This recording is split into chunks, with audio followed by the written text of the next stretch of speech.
and gentlemen, welcome to the Lion's Den Show. And here's your host, Cody Judy. Hello and welcome to the Lion's Den Show. I'm your host and your toast, Cody Judy. Cheers. It's good to be with you.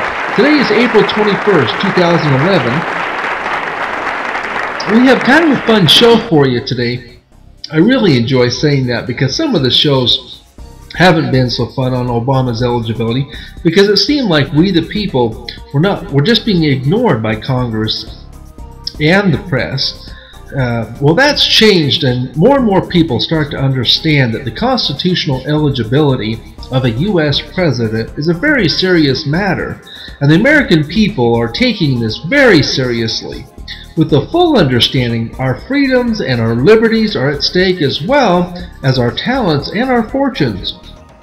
The task is simple: to try to find a major network that hasn't played the Trump card as a legitimate eligibility story, and you'll find yourself saying zero.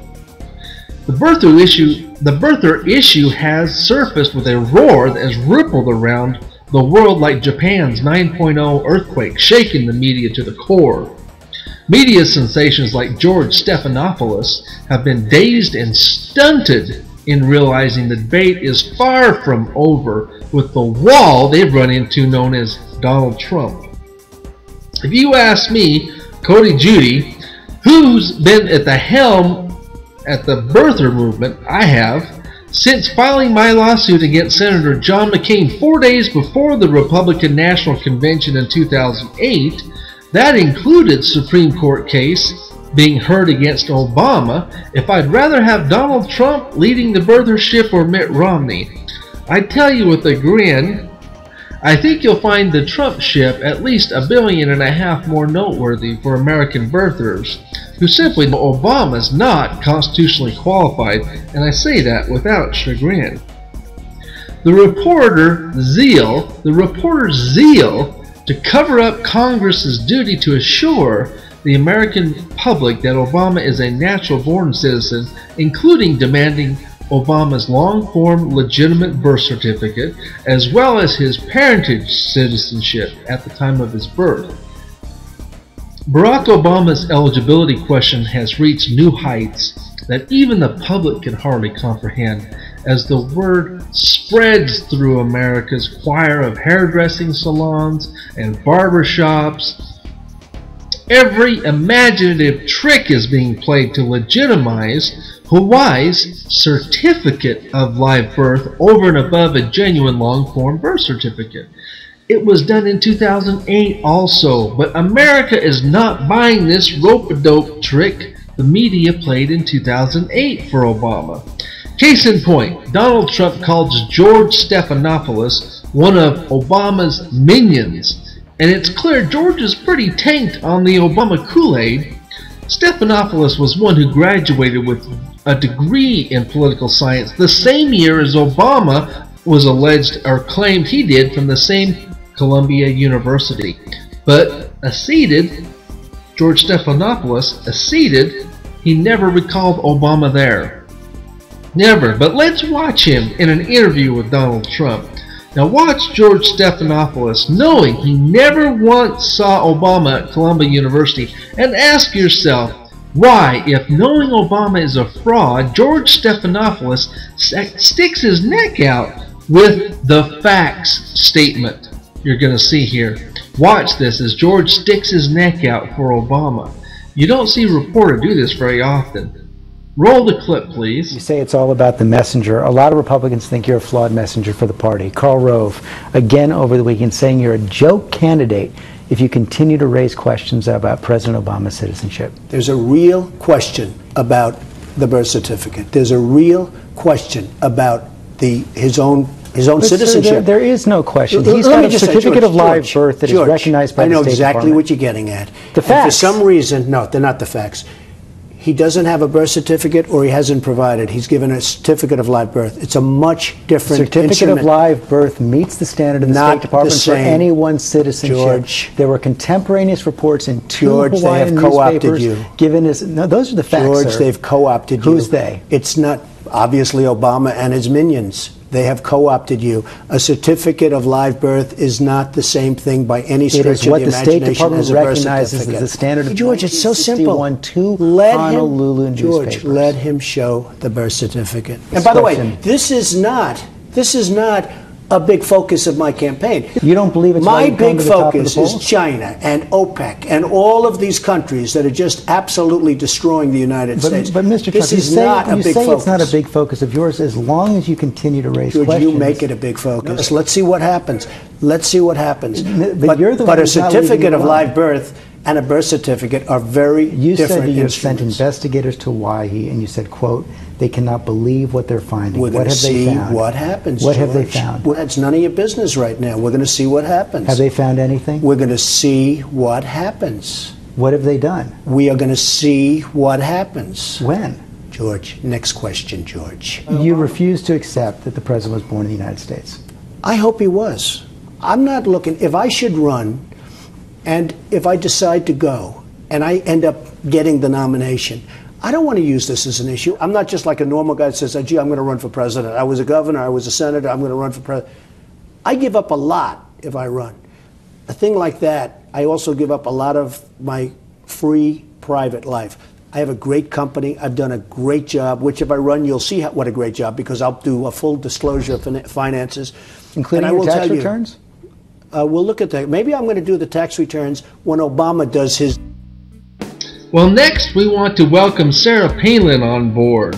Let me just say one thing. Anyone who didn't question the eligibility in 2008, even though you were a VP candidate, has our forgiveness. If you question it now, because ultimately we are all Americans with our freedoms and liberties in mind, and that Constitution must stand. Let's see what Sarah Palin has to say. Roll the clip, please. Governor Donald Trump, who's considering a run for the presidency, says that he's got investigators in Hawaii looking for President Obama's birth certificate. What do you make of that? Well, I appreciate that the Donald wants to spend his resources in getting to the bottom of something that it so interests him and many Americans. You know, more power to him. He's not just throwing stones and from the sidelines. He's digging in there. He's paying for researchers to find out why President Obama would have spent $2 million to not show his birth certificate. So, you know, more power to him. Well, and what do you think of the fact that the president is refusing to show his birth certificate? And I've heard that number before, $2 million that he's spending to not have to show the birth certificate. There's a difference between a birth certificate, apparently, and a certificate of live birth. But what do you think? Is that relevant? Well, you know, I think that he was born in Hawaii because there was the birth announcement put in the newspaper. But obviously, if there's something there that the president doesn't want people to see on that birth certificate, that, you know, he's going to great lengths to make sure that it isn't shown. And that's kind of perplexing for a lot of people. But you know, again, Donald Trump, he may get to the bottom of it because he's spending the resources that probably will be necessary to do some investigation. And, you know, one of the more interesting ideas that Donald has is the idea of taking the oil in Iraq until we are compensated for liberating that country. What do you think of that? Well, that was my platform in 2008 presidential run. I made commercials about it. Our freedoms cost us plenty in blood and fortunes, but back to the eligibility question. These reporters, I gotta say, the political people running for president, know that the hospitals are not the only ones filing birth announcements to the Department of Health, but also they have family members filing to get a certificate of live birth, which then generates an automatic filing to the newspapers. So newspaper announcements do not mean someone was born in the state, because they can be generated from family members in a fraudulent statement that is not verified by an MD or a medical doctor or anywhere near a hospital. This statement by Sarah Palin is an obvious. I know everyone's wanting me to say it again, just like I did on The Daily Show with Jon Stewart in 2002. It's an obvious fox paw. Or rather faux pas. Kind of like not knowing Africa was a continent. rather than a country. We all know Sarah Palin's heart is definitely in this country, so we forgive her. But seriously, when you have reporters like Mr. Stephanopoulos actually sticking his neck out for Obama, you know, just like Mr. Trump did, that his journalistic integrity has been bought and paid for, and when a reporter makes a mistake like that, turning an interview into a presumed education class for the person they're interviewing, you know, integrity has been compromised, and the reputation of that person you should hold to the fire until they shape up, and that might take years. Now, the last thing I want to mention, and I have to mention it because I don't care if you're drunk, stoned, or sober, if you want attention, the best way to get it right now is to challenge Obama's constitutional qualifications of being a natural-born citizen. Thank you, Charlie Sheen. If you haven't heard, he made no bones about it when he, in his violent Torpedo of Truth tour, hit Washington, D.C., and he got a big round of applause Tuesday night when he said, raising the birth certificate issue, "I was born here, how about that? And I got proof. Nothing photoshopped about my birth certificate." And to which I'll add, to Saudi Arabia, next time you fund someone's Harvard education, at least make sure they can ride an Arabian horse. Until next time, I'm Cody Robert Judy saying cowboy up and spur 'em in the guts.